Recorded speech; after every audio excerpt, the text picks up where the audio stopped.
Now, I think one of the conventions by which we tend to be fooled more than almost any other is time. And for all human beings, time is a matter of extraordinary importance. And perhaps this is one of the principal ways in which we differ from animals. Because man has been called a time-binding animal. Life moves from the past to the future in such a way that what happens now and what will happen is always the result of what has happened in the past. Except occasionally by accident, some people get a glimpse that you are this universe at every moment, because you see it starts now. Let's take the small view first of all. The now is infinitely short, and yet it's the only thing that is. In that case, this whole world is an illusion. It doesn't really exist. Now the other side of the matter is this, that this short now is an illusion of the clock. We make our second marks on clocks as thin as is consistent with visibility, and therefore we always think of the present as crossing the hairline. Tick! That's too long, see? How short can you get? See? But really the present isn't like that at all. There is nowhere else but now. Everything that happens is happening now. Time is money, we say. I don't have enough time. Time flies, time drags.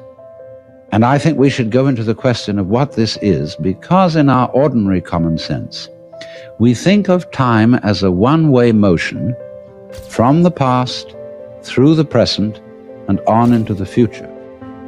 You know, once upon a time it was fashionable in psychology for people to speak of man's and animals' instincts. That we had, for example, an instinct for survival, an instinct to make love, and so on.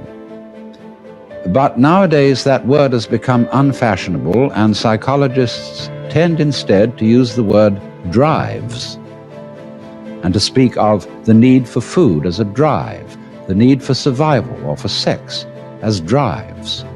And that's a very significant word, because it's brought out, isn't it, by people who feel driven.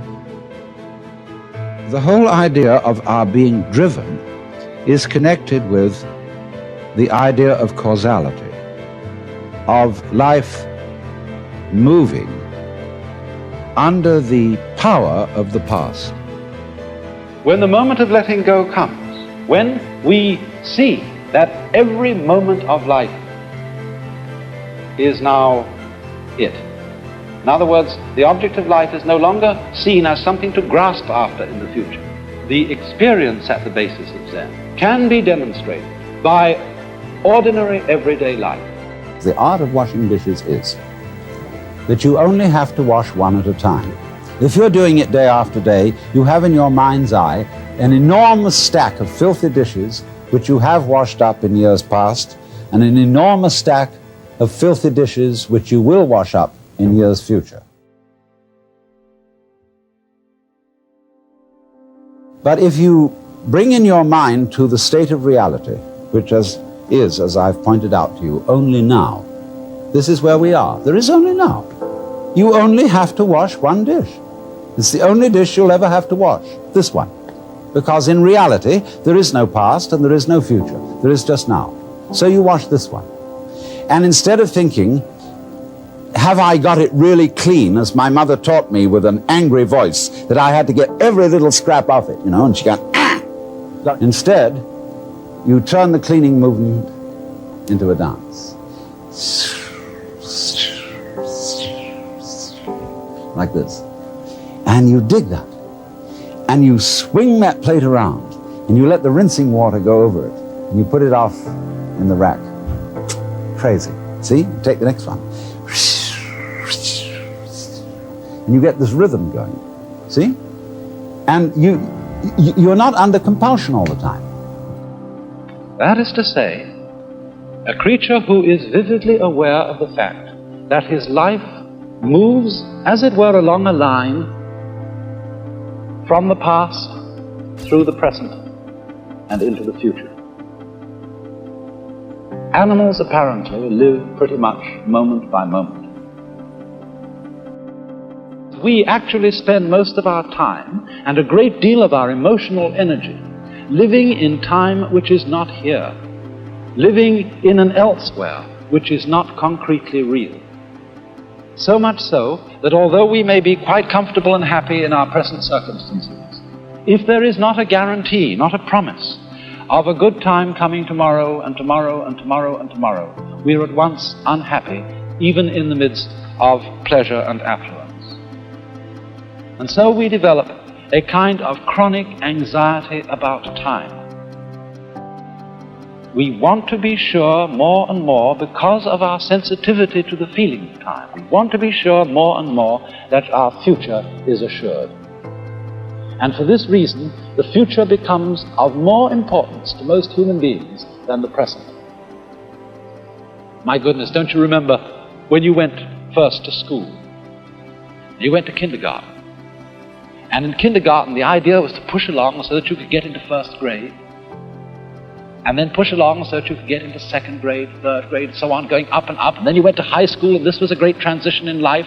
And now the pressure is being put on. You must get ahead. You must go up the grades and finally be good enough to get to college. And then when you get to college, you're still going step by step, up to the great moment in which you're ready to go out into the world. And then when you get out into this famous world, comes the struggle for success in profession or business. And again, there seems to be a ladder before you, something for which you're reaching all the time. And then, suddenly, when you're about 40 or 45 years old in the middle of life, you wake up one day and say, huh? I've arrived. And by Jove, I feel pretty much the same as I've always felt. In fact, I'm not so sure that I don't feel a little bit cheated. Because you see, you were fooled. You were always living for somewhere where you aren't. And while, as I said, it is of tremendous use for us to be able to look ahead in this way and to plan, there is no use planning for a future, which when you get to it and it becomes a present, you won't be there. You'll be living in some other future which hasn't yet arrived. And so in this way, one is never able actually to inherit and enjoy the fruits of one's action. You can't live at all unless you can live fully now. Gurdjieff used to set his students the exercise he called self-remembering. That is, constantly, all day long, be completely aware of what you're doing. Have your mind always on the immediate moment. Oh, and it's tough to do that. Till one fine day you realize, to your astonishment, there is no way at all of having your mind anywhere else but in the present moment. Because even when you think about the past or the future, you're doing it now, aren't you? And that results in a very curious transformation of consciousness. You feel that the present moment is flowing along and carrying you with it all the time. Just like the flow of the Tao. The flow of the Tao is what we would call the flow of the present.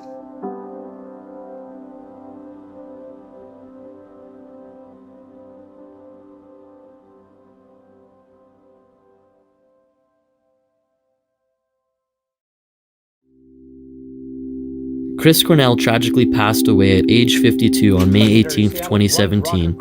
He left behind a legacy of music and a reputation for one of the most powerful vocal ranges in rock and roll history. Although known for his music, Cornell was also a true intellect, expressing thought-provoking ideas in both interviews and in his song lyrics. My 5th birthday, actually, on my birthday, was the day that men first walked on the moon. That sort of became part of normal life. Like, wow, this is the world, this is life, this is living. Stuff like that happens, and then a guy goes to the moon, and then cool stuff. That's where we somehow managed to focus an incredible amount of resources and energy on useless stuff that doesn't mean anything, like following celebrities that are celebrities for the sake of being celebrities, and buying magazines that they're in, and spending hours of the day thinking about who they are and what they're doing and what clothes they're wearing and what songs they're listening to, and who gives a f. And by the same token, we're still sort of participating in a system that ecologically is slowly but surely destroying everything, and everyone can say that, everyone kind of knows that, even the naysayers sort of have to believe it at this point, but nothing's really changing.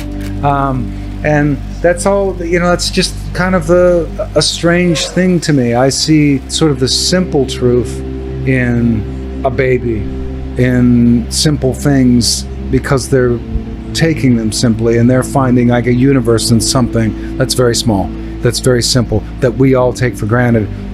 That's much more important than what some idiot is wearing on a red carpet. To me, it's the kind of the simplicity of like that banana over there, which is pretty amazing.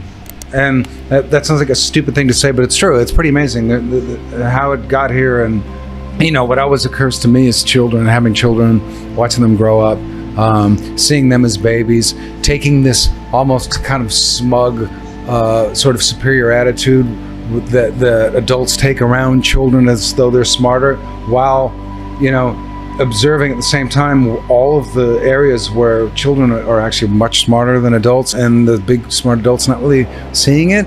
And it's that sort of simplicity, it's that banana that's in front of you, it's that they're living in the moment and seeing everything sort of that is right there. They're not complicating anything, they're not preoccupied with things that are completely unnecessary. Therefore they're kind of there and open to see sort of the miracles of life. You and me and this nice gentleman holding the camera. When we die, there's nothing left, no memories. We don't exist anymore, it's lights out. It doesn't make where we are and what we're seeing and what our experience is less important or less amazing. It's still just as incredible and just as miraculous. So the idea of spirituality, the idea of a disembodied spirit, the idea of something going on outside of this, it's nice to think about it. It's great if it's there, but it doesn't have to be for us to give a shit about how miraculous the world around us is and what's going on right now. Chris once said, "I'm not a lyric writer to make statements. What I enjoy doing is making paintings with lyrics, creating colorful images. I think that's more what entertainment and music should be."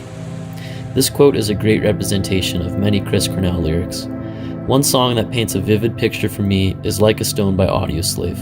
The first verse of the song reads, "I was lost in the pages of a book full of death, reading how we'll die alone, and if we're good, we'll lay to rest anywhere we want to go."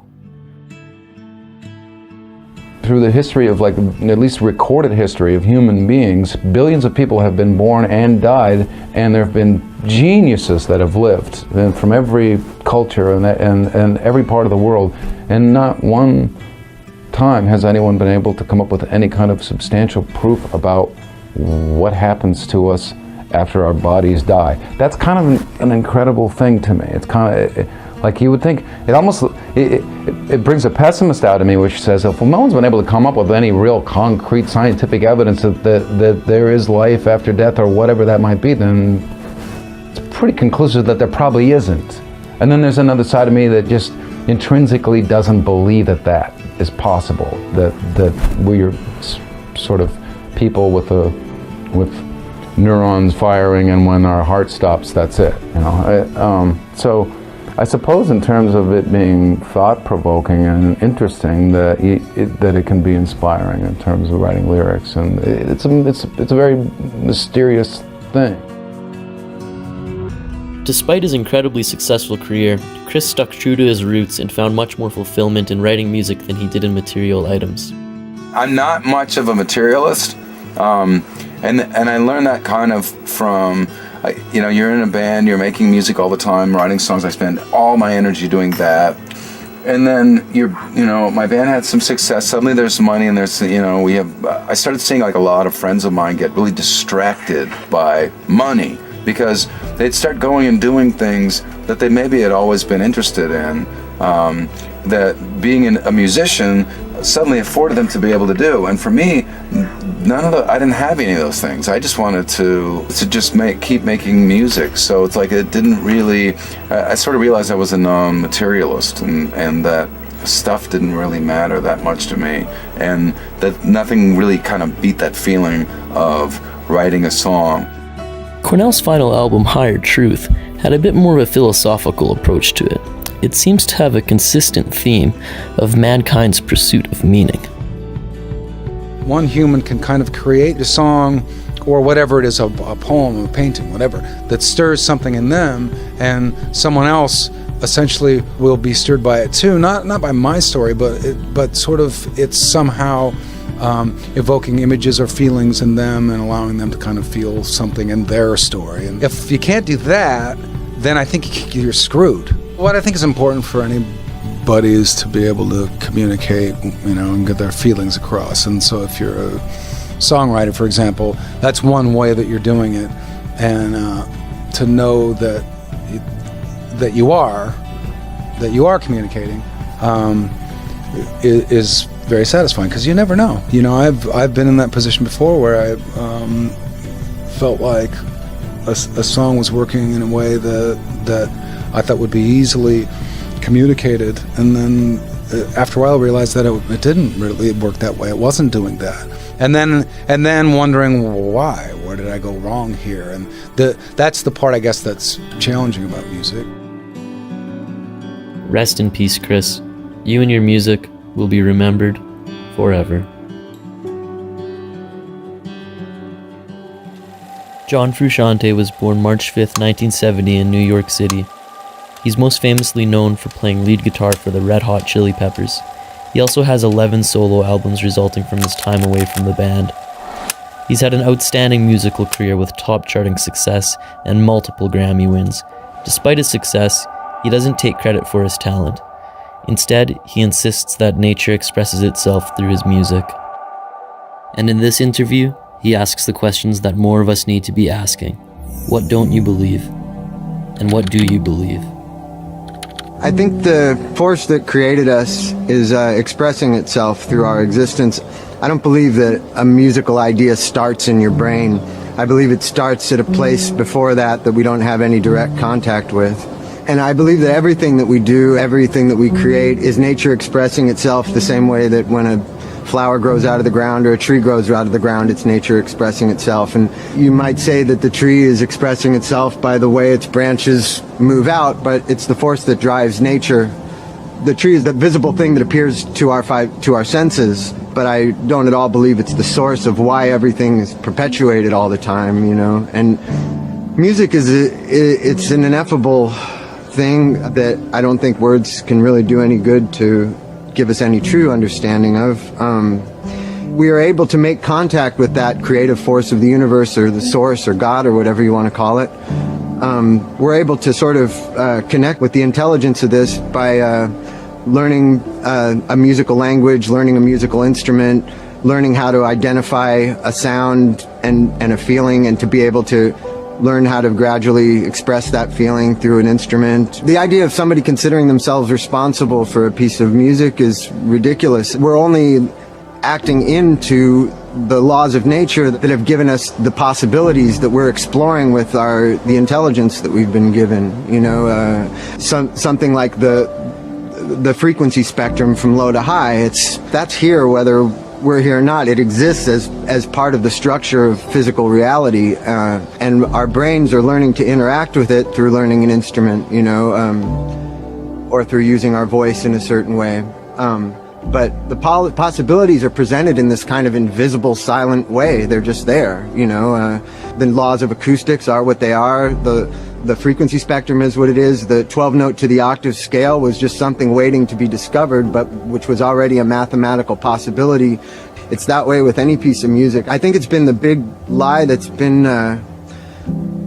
perpetuated ever since the star-making machine of Hollywood started, that the thing responsible for a great actor or a great musician, it's just been continued by the music business, is they get this idea into the public's head that it's the physical image of the person and the name of the person that is responsible for the creation of what they do. That's not what creates it. What creates it is the imagination, and the thing that makes it possible for one person to be in the right place at the right time in their life to create the things that they create. It has to do with a really complex structure of the mind and the soul and the nervous system.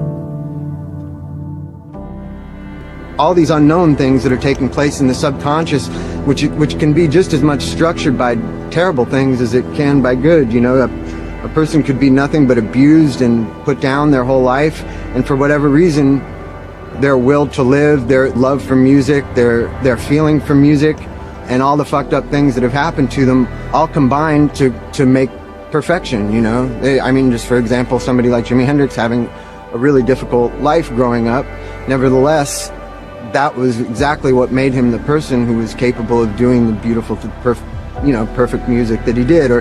Or some kind of disadvantage like Beethoven being deaf, you know, things that appear to be disadvantages somehow in the complex network of the universe's intelligence end up working towards making this perfection. I really don't believe that somebody would do it with some kind of a perfect life. And this is just all stuff, it can't be explained. Nobody understands why it is that results in it, but it's not because Jimi Hendrix looked the way he looked. It's not because Jimi Hendrix danced the way he danced, or because his name was Jimi Hendrix, you know. It's like these things are just meaningless, yet the way that the business has used these media tools has perpetuated this idea that what's important is that he's the greatest guitarist ever, and he's Jimi Hendrix, and there's his picture, that's him.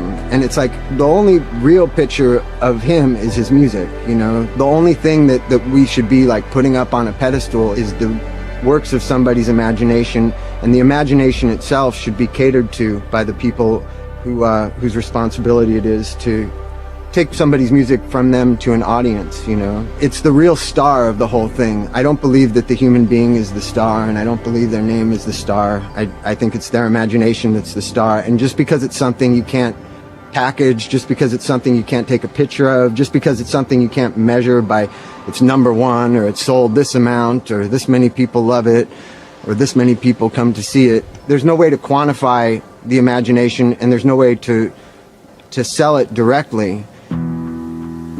Playing massive shows in front of thousands of screaming fans, Frusciante is still able to keep a calm mind and not think about how the audience perceives him, summed up in this simple quote: "I'm not interested in meeting people's expectations, and I'm not interested in pleasing people." Talk about being up here on stage. You make it look effortless. What kind of things are going through your mind when you're up there playing guitar? Oh, nothing. The idea there is to shut your mind off, you know. Music comes through you when you're not thinking, and when you learn how to just surrender to the current of music. It's not about thinking anything or planning anything, you know. So you just learn to shut your mind off gradually through years and years of practicing. Yeah, and you can do it when you know millions of people are watching and you're on, you know, worldwide television. You think about that kind of thing at all? That's the trick, is to not think about it from their angle, because you can only really experience anything from your own angle as an individual person. I don't know what I appear to be to the millions of people watching, so I can't worry about that. I just have to be myself. You know? What do these denominations mean to you at this point? All the band's been through to have this kind of success and acclaim at this point. What does it mean to you and the band? It means that we're being respected by the industry that we work in. Yeah, I'm a musician. I think about music. I think about books. I don't get too lost in the way the world sees me. It's not that important. Yeah. You know, it's like I said, I just have to worry about myself. I'm a person with a lot of problems and a lot of things to enjoy in my life, and a lot of opportunities to celebrate joy of existence. Being acknowledged, like I said, by society and by the Grammys is it's an honor. You know, it's what I take it for what it is. Doesn't mean that I've like reached the highest peak of my artistic worth. I might not be acknowledged at all when I reach that peak. It's not, the two things aren't necessarily correlated. After years of drug addiction, John speaks about the negative effects drug use has on life and creativity. He makes a point of experiencing richer feelings without drugs, having a positive impact on not just his own life, but also the people surrounding him. I believe that the people who have done good things on drugs could have done good things without drugs, and I believe that they would have also had the added bonus of their life not falling apart, you know. Every time people's lives fall apart. Sometimes it happens gradually, sometimes it happens quickly, but it always happens, and I just think it's silly, you know. Yeah, you can get some good feelings from drugs, But you can get just as good feelings without drugs if you live your life properly and if you get a good enough roll going as far as your creativity goes. I know that if you dedicate every second of every day to being as creative as you can be, that you can live a way richer life with more variety of feelings and making other people feel good as well every minute of the day with no drugs, you know. And with drugs, if you let the drugs take their course, you won't be making anybody else feel good. You'll be making all your friends feel awful, and you'll also feel awful about yourself because you'll stop being able to be creative at a certain point, you know. And you'll have to constantly struggle to stay away from them. Life shouldn't be a struggle. Life should be a flowing, smooth thing. This isn't a hard world to live in. This isn't a hard dimension to live in. If you surround yourself with the right people, and if you do the right things, and if you're as good of a person as you're capable of being to other people, you'll find that the world will make a space for you, you know. What happens to you is dictated by the things you think about, and you should always think good things and always look for the good in the world. And if you look for the bad in the world, you'll always find something bad. But if you look for the good in the world, you'll find it. It's there. I've seen people having a sort of a spiritual life be really beneficial to them as creative people, because when you separate yourself from the three-dimensional world and you realize that there's other planes of existence and that the heavens are as much of a part of this dimension as the ground is, you can start sort of trying to recreate the sky and the clouds and stuff with your music, and you can start really just being a better mirror of nature in your music. But God and religion, I don't think it does anything positive for you as an artist. I think it's important for an artist to be free of any organized form of belief, you know. I think a person should invent their own sort of system of belief as they find out about it. It's like, I didn't really understand anything about other dimensions when I was a little kid, but I was always open-minded and I was always trying to learn more things. And at this point in my life, you know, I feel like spirits and ghosts and things have as much to do with my music as people do, you know. In my opinion, John is just as big of a spiritual influence as he is musically. What do you think?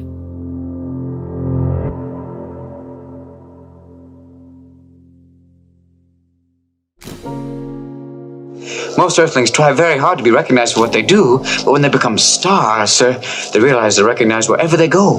You have responsibilities, anxieties, and, well, to be honest, sir, some of them can't take it. Was instant stardom like that and instant fame like that disorienting? Very. It's like being taken from the bottom of Death Valley to the top of the Empire State Building in 2 seconds. It's totally disorienting. To be from, you know, just performing in the Comedy Store, small clubs, and all of a sudden have everybody know you. And that happened. And that was instantaneous. And that it's a little frightening, too. I mean, you know, people, if you're kind of shy, and sometimes I get kind of like this, that they, you know, people they just look at you. Cocaine, what a wonderful drug. Anything that makes you paranoid and impotent, give me more of that. One of the great triumphs of your life was the way you beat drugs. But do you think that getting into them was the effect of success or just the atmosphere of the 70s, late 80s? I mean, success was one. It's like the old joke. Do you have a drug problem? No, everybody had it. It was a great way of kind of avoiding contact. And then you get into this kind of, you want to pull back from it rather than experience it, because it's frightening and you're trying to find some way to pull away. I think it was escaping from people, basically. It's, you know, just, you know, from those people going, hey.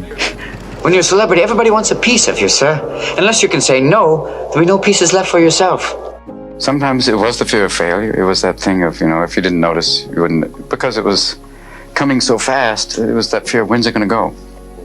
Rather than just keep, you know, finding and doing different things. Cocaine actually made me almost not sleepy, but would just shut me down. I would get like this. And I think that's why I did it. So I wouldn't have to experience. So it was cutting off from people, as you said. Yeah, it was isolating. It was, and then years later after I stopped, when I see people, they're actually going, you just made eye contact. How you doing? Because most of the time you didn't have to. It was a great chance not to look at people. It was, you know, this. I couldn't see anymore. It's because, once again, it's the brain. The brain, once it tastes it, will want to go back up to the same level. Will demand that because it's psychologically addicting. They found that out. And how long did it take you to feel that sense of liberation that you mentioned Richard Pryor felt? It took you about a year. Someone said you're liberated when you don't talk about it, when you don't mention, you don't have to say anything, when it doesn't appear in your subconscious, when it's just gone. Something very freeing about having your mind back and in your control. The ideas that you find will get you the same kind of stimulus. And then what other things happen is you start to relate to people again. And as you come back into the world and relate to them, they're stimulating and realizing that can be quite wonderful. Conversations with friends, playing with your child. All of these things can be just as stimulating and wonderfully so and nourishing. And then all of a sudden you start to come back. It's just a process of that, of building that in again. You treat a disease, you win, you lose. You treat a person, I guarantee you'll win no matter what the outcome. Providing a security of acknowledging who I am and saying, I love that. I love what you are. Don't be afraid. And it's like, oh, then that frees you up. You really do? Me? I used to talk about myself. I used to have this image that I was kind of like this, almost like a dwarf, because I'd been called that in school. I was like this little short, furry guy. And then I said, I love that. Really? But that's been the process, and it's so wonderful, and it's growing. And you learn and you go through, and it's been tough. And the way that all of Oliver's work is, he makes you examine these supposedly negative and horrifying things from another perspective and say, yes, these are, there is great pain in aspects to that, but he also said, look at the power of the human spirit, and more than just the spirit, the power of the mind, and distinguishing between the mind and the brain. Some people say that the brain is a computer, but he said, no, beyond that, there is something, there is deity within you, there is that, that spark, that divine thing, and it stems from creation, that thing that is soul. The human spirit is more powerful than any drug. And that is what needs to be nourished.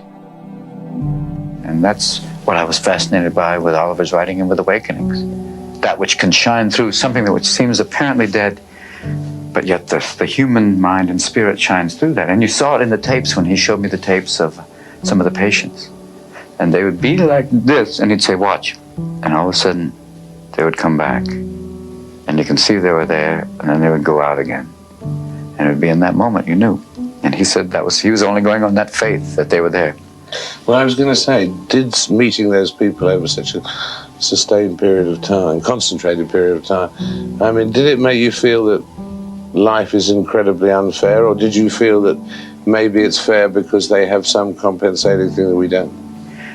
The thing that makes me sometimes feel that life is unfair, that flattens me, is when you see children with cancer. When they bring that, I say, why? I mean, we had a young boy come to us at a hook who wrote and came, and you say, why? Why do this? I mean, why is it that they have this?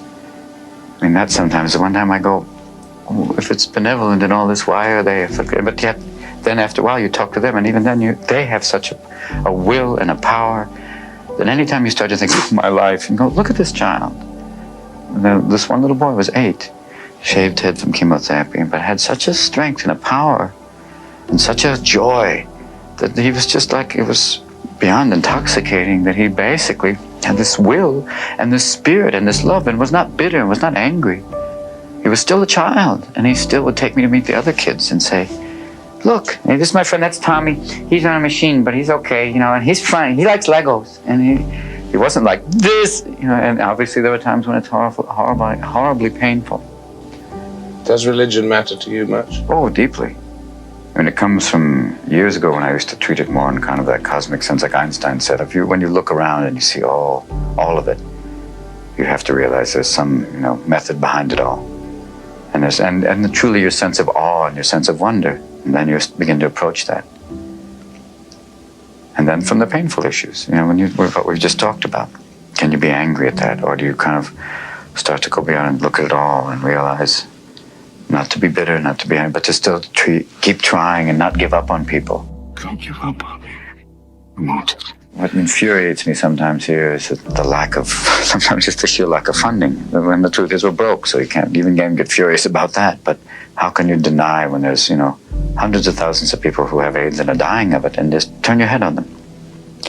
And people are dying alone in their rooms. And why do you do that? Well, Jesse sometimes will deny the funds because this is God's will. Well, Jesse sometimes wake up, you know. So you have to take that stand and, you know, wander among people. And not be afraid of that. And to wander into the world and to put your heart and soul behind trying to still keep things going. Not to accept it and just say, well, it's the way it is. And to trying to help these children if you can't cure it, and to make their life wonderful now. And to to try and do these things that, you know, that allows them to have a wonderful life despite this. With work, play, friendship, family. These are the things that matter. Not just for your own family, but for the family of man. That we are one species, and we are endangered. We are we are basically destroying ourselves from within unless you wise up and start to take certain measures on all levels. And that's where you have.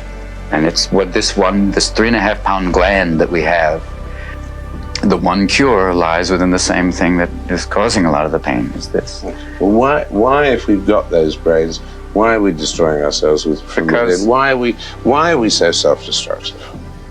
Because Kessler used to say we haven't evolved, we haven't, jumped between the lower brains, the lizard and the mammal, There are very few mammals that, kill each other off, except for rats. And then sometimes you wonder why we look like that. That we have to evolve up, somehow take the leap to evolve the emotional level with this intellect that can create amazing machines that can save life, but also create amazing machines that can take it in 2 seconds, destroy the world. And to evolve and to join, to somehow catch up to all of the different things. He was suggesting that they should make a drug that somehow bridges the gap emotionally between this, you have these, powerful soul and these feelings that sometimes could be overridden by this mind that can say, we must extinguish all the others. And then you go, wait, this was an intellect that came up with that concept. And wait, bring the heart up to that, to override that, and to join all of them. These are the things that it's happening. Will we catch up to ourselves? Will we somehow be in control of that? We still have these primitive urges that used to make me take, it's when we were like running around going, but now we have a big stick that basically burns everything. Gone. These are the things that you have to, you try, you play with. It's a comic, you play with it, but you're still playing with pain. No matter what anybody tells you, words and ideas can change the world. Do you have a favourite role across the years? Yeah, Dead Poets Society. Yeah. With one of the great directors, Peter Weir, who is an Australian and an amazing, he's a director, but he's also a teacher. Everybody who's ever worked with him comes out a better person. He gave me the greatest advice of all. He said, you don't have to say anything. Yeah. If you listen, like I'm doing right now. Okay, back. But he said if you really listen with intent, you can be quite powerful. And it took so much pressure off of thinking, I've got to be ready to say the next thing. And it was just this idea of inhabiting that just as much as speaking. It was a great gift. When you're approaching 60, you look happy, you look comfortable, you look... Yeah, quiet. It's just a quieter peace life. with yourself? Yeah, I'm as peaceful as I can be as a 59-year-old comic. It's kind of like the old joke where don't rush down the hill, walk down. You have a good time. Life's pretty amazing, especially after rehab and heart surgery. It's really amazing. The powerful play goes on, and you may contribute a verse.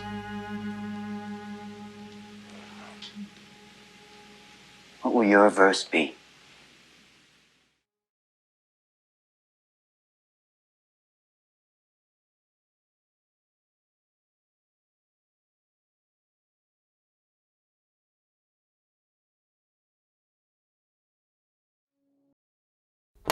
Over his 43-year career, there is no musician alive who has been more influential. He came to be as he is because things needed saying. He somehow had an ear on his generation. There's no doubt that his words on peace and human rights are much more incisive and much more powerful and much more permanent than those of any president of the United States. Bob Dylan. Bob Dylan. Pure Dylan. Mysterious, elusive, fascinating. Bob Dylan knew how to put the essence of all the great religions into beautiful lyrics. Art is valueless. I think art can lead you to God.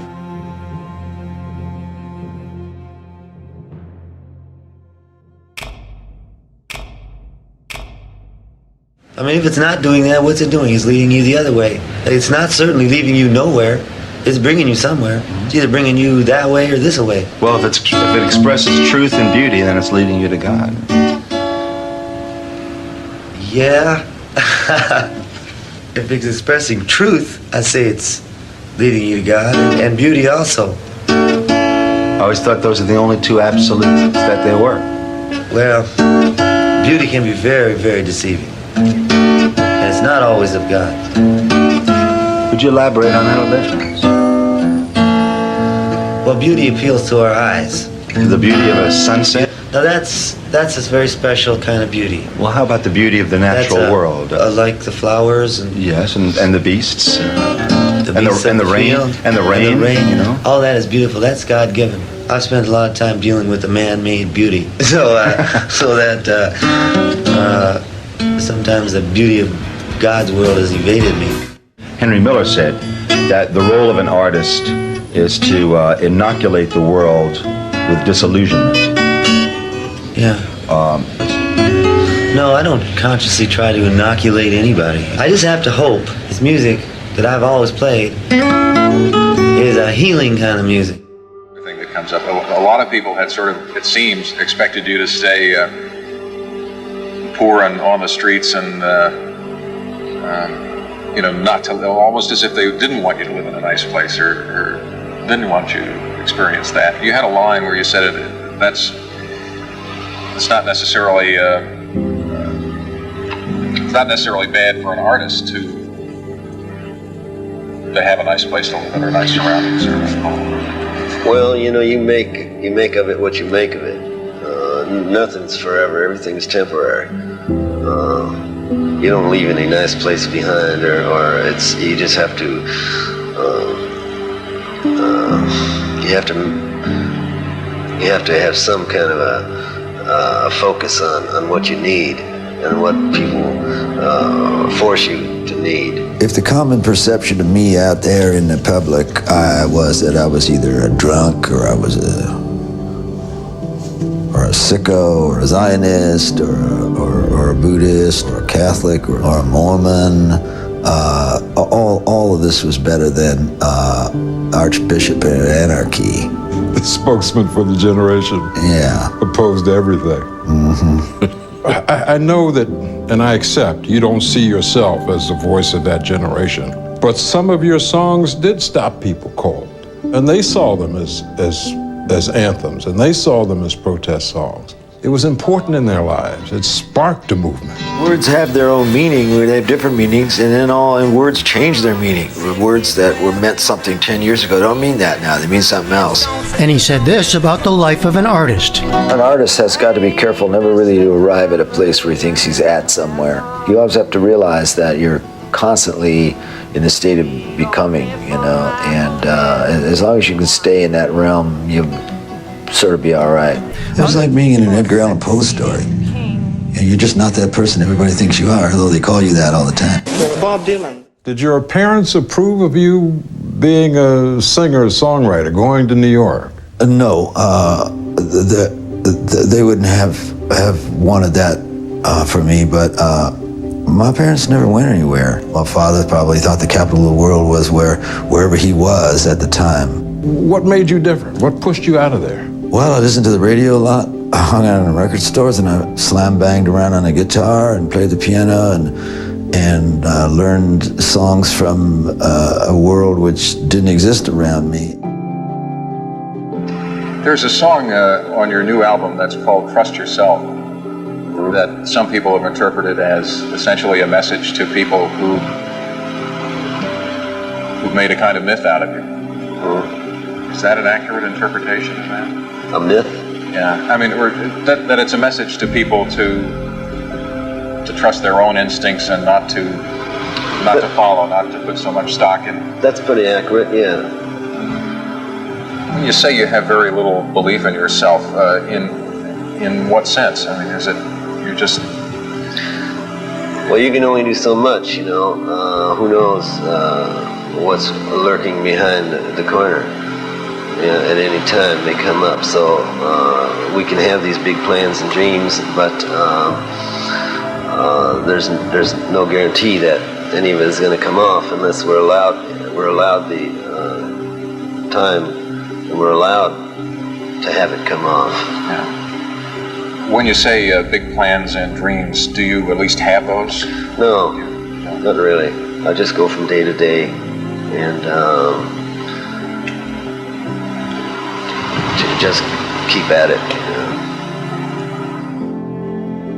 Use the word destiny over and over throughout the book. What does that mean to you? It's a feeling you have that you know something about yourself nobody else does.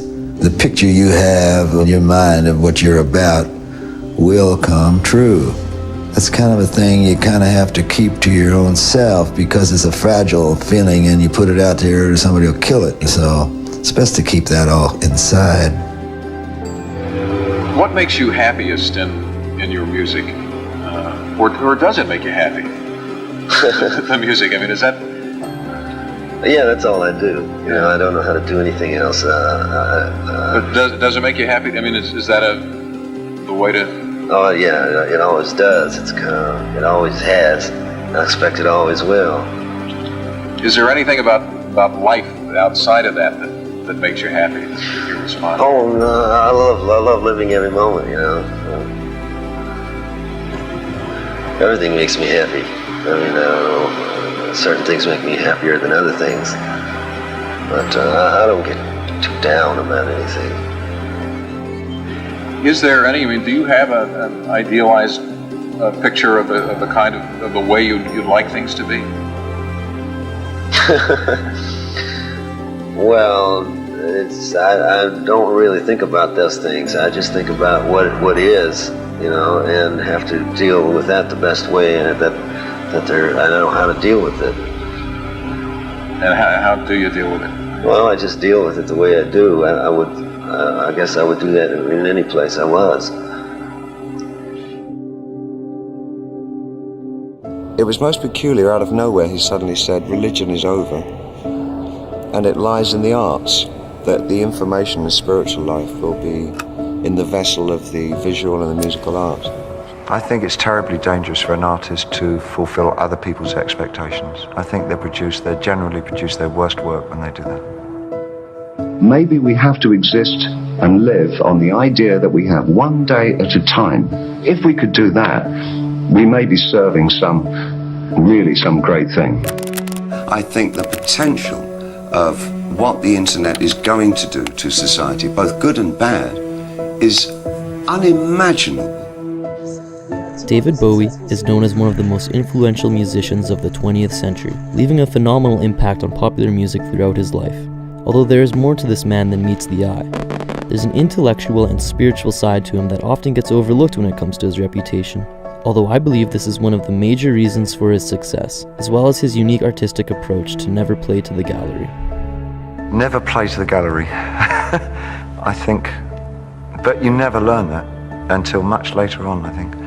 But never work for other people at what you do. Always remember that the reason that you initially started working was that there was something inside yourself that you felt that if you could manifest it in some way, you would understand more about yourself and how you coexist with the rest of society.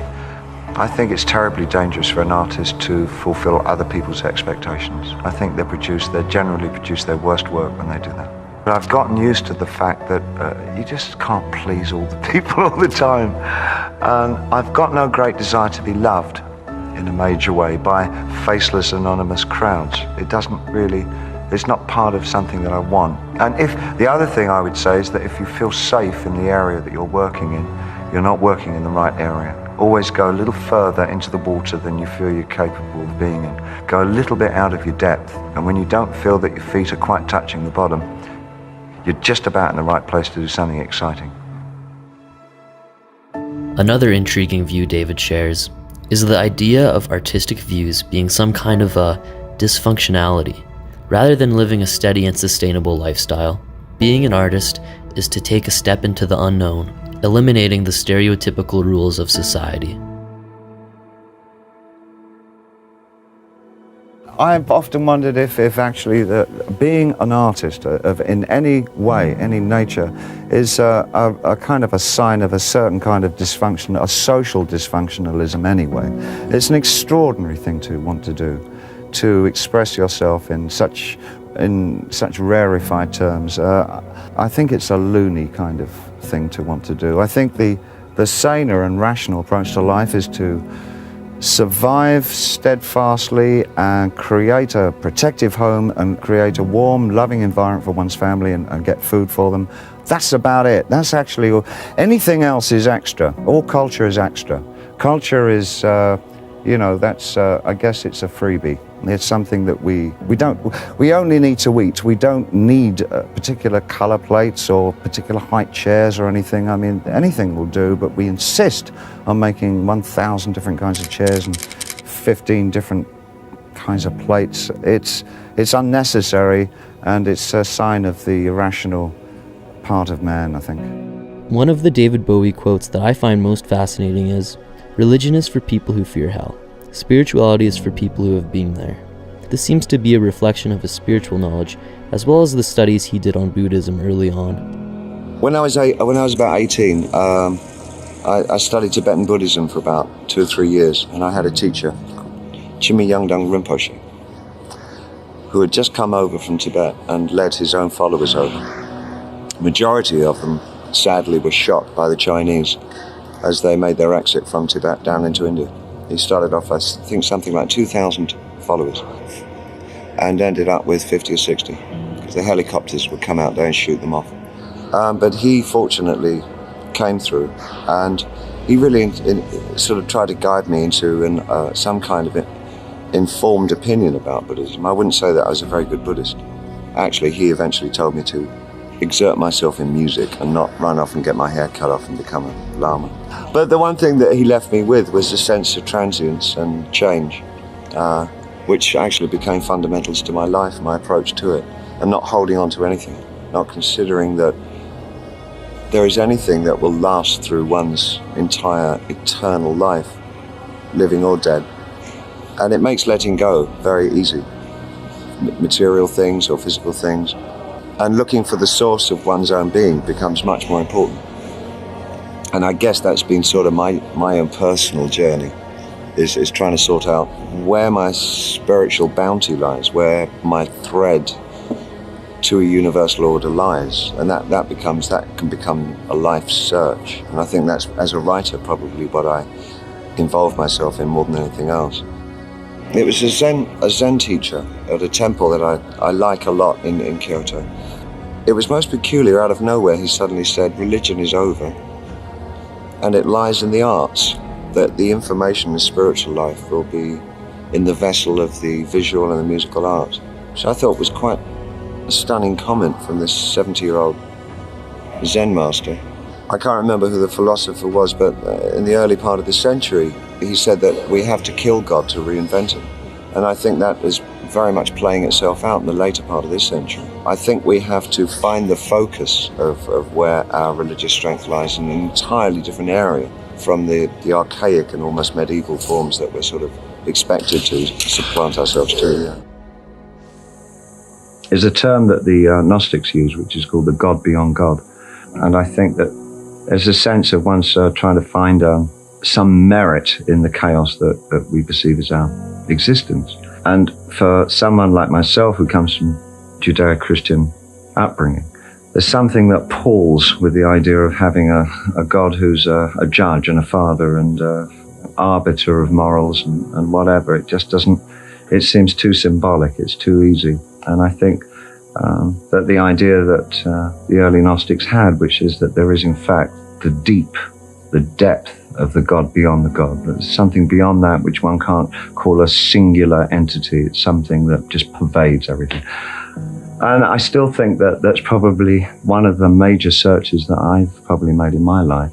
I'm not sure how close I ever got, But I know that it does occur to most of us, I think, who work in the arts or in writing or expressing oneself. When you're expressing oneself, you're also trying to express one's existence, you know, so it's wrapped up in the same thing.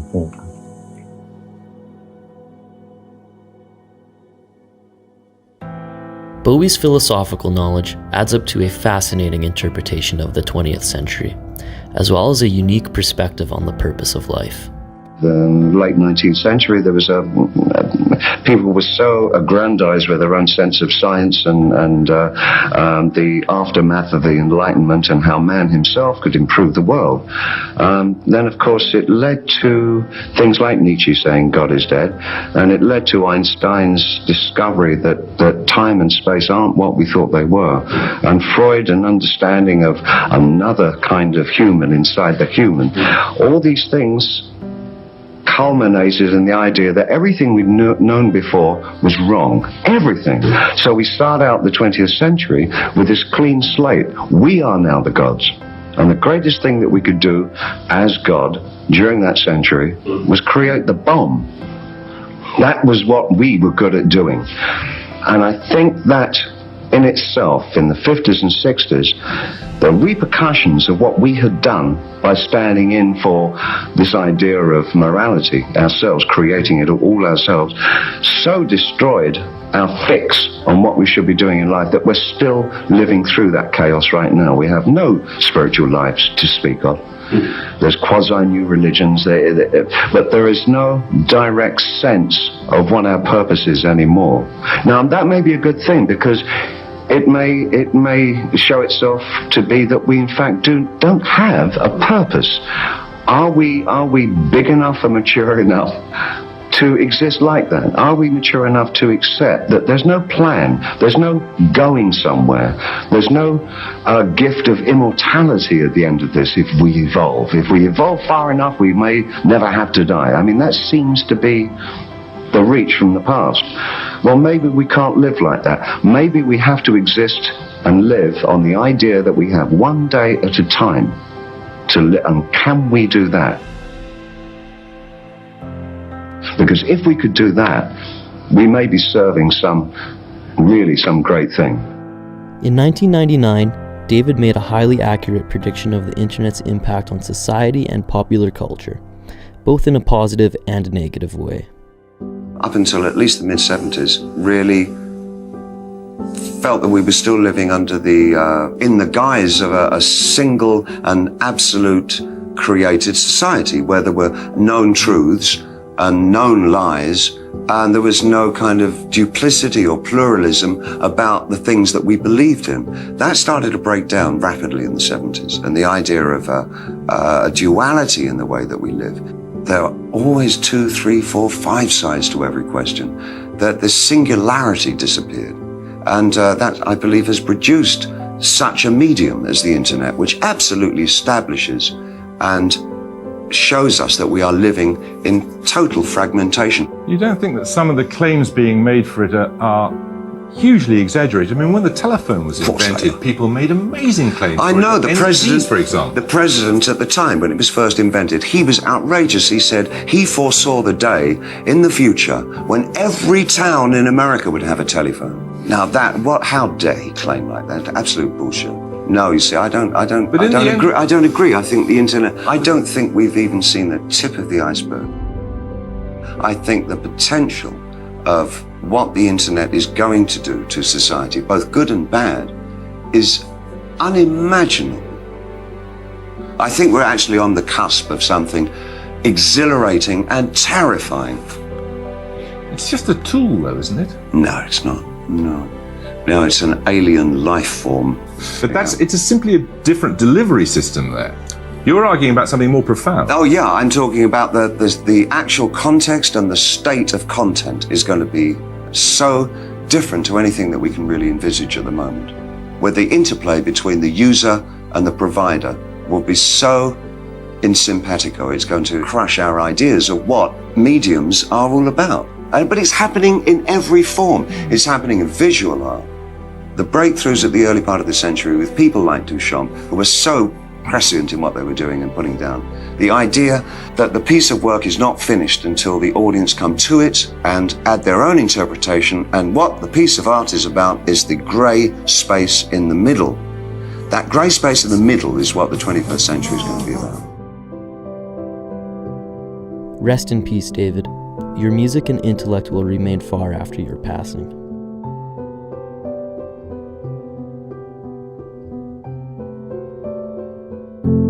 Roger Waters is one of the most influential artists of his time. In 1965, he co-founded the legendary rock group Pink Floyd.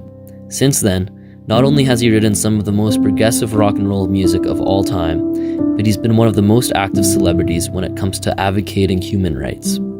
My platform is small. It is the 30 articles of the Universal Declaration of Human Rights from 1948 in Paris. All 30 articles are very pertinent. They talk about every man, woman, and child on this earth deserves the right to life, the right to shelter, the right to an adequate supply of food, and the right to health care and the right to education. Those are the basic fundamental human rights. Freedom, life. The right to life is the most fundamental one. What could I say as another fellow guy in the rock business to people who say, stick to the music, Raj. Don't talk to us about this stuff. We just want to hear you thump your bass and sing a song. What the hell is the difference between somebody who plays a bass for a living and a milkman, or a psychiatrist, or a politician, or a whatever? You either have a f***ing heart or you don't. So even if we all observed the 30 articles of the Universal Declaration of Human Rights from Paris in 1948, all political problems would disappear. All of them. Overnight. It's as simple as that, but we don't. We care about profit. So capitalism is a huge blight on all our lives. Unfortunately, it's been accepted and adopted by some of the most powerful countries on earth. And in consequence, we live in a world that's being destroyed hand over fist. Pestilence is everywhere. War and pestilence is everywhere.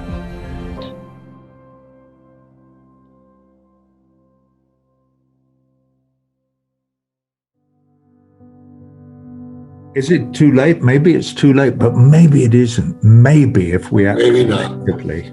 Maybe if we all...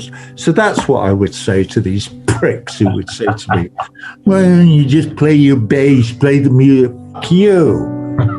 I have a heart and I care about people and I care about this planet. It breaks my fucking heart to think of all my brothers and sisters all over the world who never have the opportunity that I do, that I have carved out for myself, to walk my path with love and grace as far as I possibly can.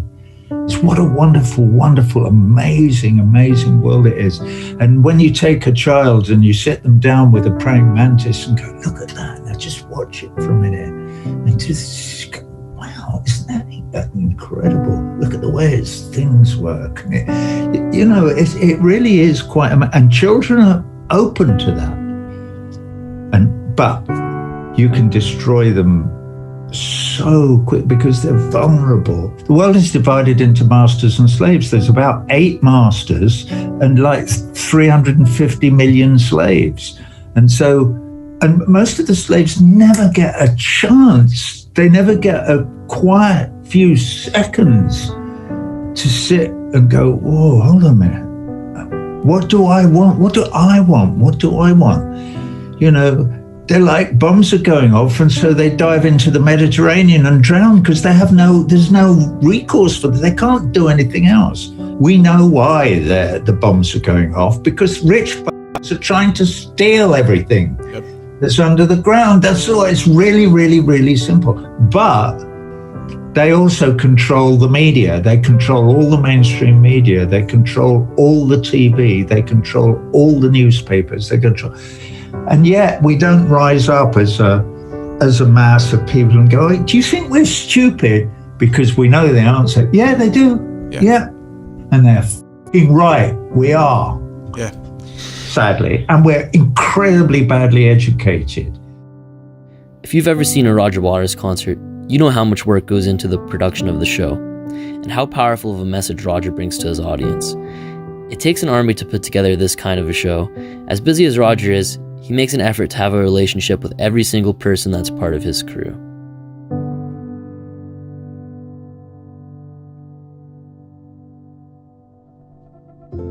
I make an absolute point of knowing the name of every single person in the crew when I go on the road.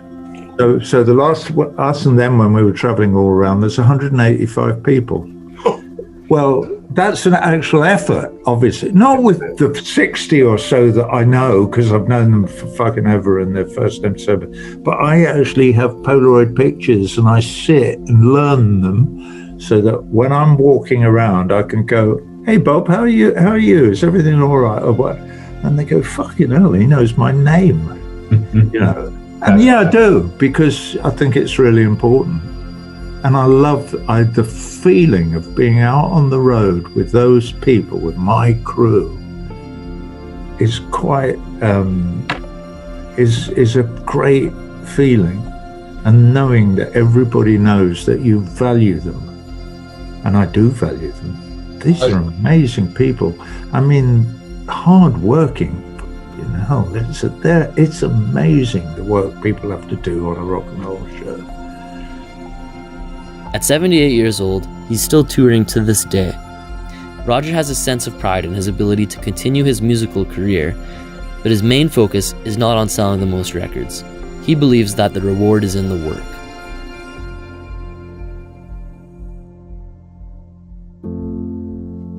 When you look at what we call on television the wide shot, of what are you most proud? Right now, I'm going out on the road because I care about stuff. So I'm really very, very, very blessed that I still care about things and that I still have my health and enough strength to fight the good fight. That's what makes me, I'm proud of it, although it's not of my doing. I mean, there's no way that you can dictate that any of these things should happen. But as long as, you know, as long as I've got my health, I shall keep doing something like this because I need to. I have a sort of need to do it. As I've said often to people in the past, the work is its own reward. We don't need another reward. It's the doing of the work is the reward. Music, it comes in the moment. I like to sort of sometimes use the analogy of painting. So it's like when Van Gogh puts that last bit of yellow on his sunflowers or whatever, in that moment when he stands back, I don't know what he was thinking but this is what happens when I've written a song or I'm recording a piece of music. There is one fleeting moment when you go, that is good. And then it's gone. And it never comes back. You never hear it again the same way. Whether Van Gogh ever saw the painting again in the same way after that moment when he knew it was finished, I don't know. I don't know why I told you that. But well, can you think of a time when you were writing your music, writing your song, when you had that moment? Yeah. I mean, just recently, because I can only think about the most recent work. But when you say that, there's a song on the record called "The Last Refugee," which is really, really beautiful.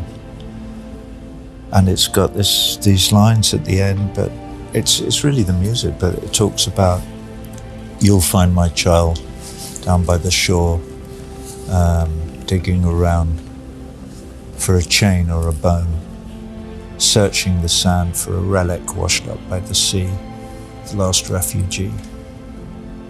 That's making me nearly, I know it sounds ridiculous talking about No, it doesn't sound ridiculous at the all. idea of being in a future where the idea even of a refugee is a relic from the past is so moving to me.